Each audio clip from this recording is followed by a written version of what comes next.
Dattaguru welcome to ಶೋಕಿ vlogs. ಇವತ್ತು ನಾನು ನಮ್ಮ ದೋಸ್ತ ಎಲ್ಲರೂ ಹೊರಗೆ ಹೊಂಟಿದ್ವಿ ರೀ. ಒಂದು ಕೆಲಸ ಇತ್ತು, ಶಿವಾನಂದಪ್ಪಗೆ ಕೈ ಮುಗಿದು ಅಲ್ಲಿಂದ ನಾವು ಹೊಂಟ್ವಿ. ನಾವು ಯಾರ್ಯಾರು ಹೊಂಟಿದ್ವಿ ಅಂದ್ರೆ ನಾನು, ಮೈವೆ, ಸುಬಾನಿ ಮೈವೆ ಒಂದಲ್ಲ, ಮಹೇಶ, 3 ಮಂದಿ ಒಂದು ಕಂಟೈನರ್ ನೋಡೋದಿತ್ತು ರೀ. ಹಾಗಾಗಿ ಬರೋಬ್ಬರಿ ಮಳೆ ತೋರಿಸ್ಕೊಂಡು ಹೋಗಿದ್ವಿ. ನಮ್ಮ ಸುಬಾನಿ ಭಾಳ ಚಂದ ಕಾಣತ್ತಿದ್ದ ಅದ್ರಾಗ. ಶೂಟ್ ಮಾಡಿ ಸಾಯಿಸ್ಬಿಡ್ತೀನಿ. ಇರಿಟೇಷನ್ ಕಣ್ರಿ, ಕಳ್ಸಿ.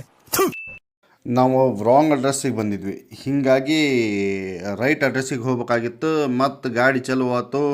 ನಮ್ಮ ಸುಬಾನಿ ಜಾಕೆಟ್ ಗಿಕೆಟ್ ಎಲ್ಲ ಹಾಕೊಂಡು ರಾಜ ಕಂಡಂಗೆ ರಾಜ ಮಹಾರಾಜ ಹೊಂಟಿದ್ದ. ದಾರ್ಯ ದೇವ್ರು ಬಂತು, ಕೈ ಮುಗಿದ್ವಿ. ಇಲ್ಲಿ ಬಂತು ನೋಡ್ರಿ ಹೊಸ ಕಂಟೈನರ್. ಅಣ್ಣ ಇದಕ್ಕೆ ಬರೋಬ್ಬರಿ ರೇಟ್ ಹೇಳಕತ್ತಿದ್ದ. ಅದಕ್ಕೆ ಹಂಗಲ್ಲ ಅಂದ ನಾವು ರೇಟ್ ಹೇಳೋದು ಕೇಳಿ.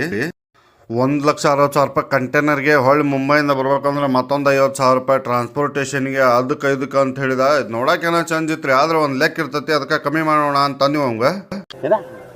ಸ್ವಲ್ಪ ಹಿಂಗೆ ನೋಡು, ಅದ್ಯಾಕೆ ಹಿಂಗೆ ನೋಡ್ತೀಯ, ಮಾಡಲ್ಲ ಅಂತ ಹೇಳಿ ಮತ್ತೆ ತಿರ್ಗಾ ಕೇಳಿದ್ದೀನು.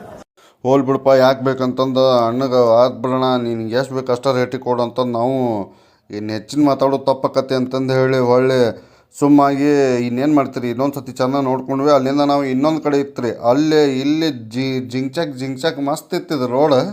ಕಾಲು 3 ಮಂದಿವು ಬರೋಬ್ಬರಿ ಜರಿಯಾಗತ್ತಿದ್ವು. ಅದ್ರಾಗ ಲೈಟಾಗಿ ಹೋಗಿ ಬಂದ್ವಿ. ಇದು ಸೇಮ್ ಪೋರ್ಟಬಲ್ ಇವರ ಕ್ಯಾಬಿನ್ ಮೇಕರ್ಸ್ ಇದ್ರು, ಅವ್ರನ್ನೂ ಭೇಟಿಯಾಗಿ ಅಣ್ಣ ಹಿಂಗೈತೆ ಮರೆ ಹಿಂಗೆ ಅಂತಂದು ಹೇಳಿದ್ವಿ.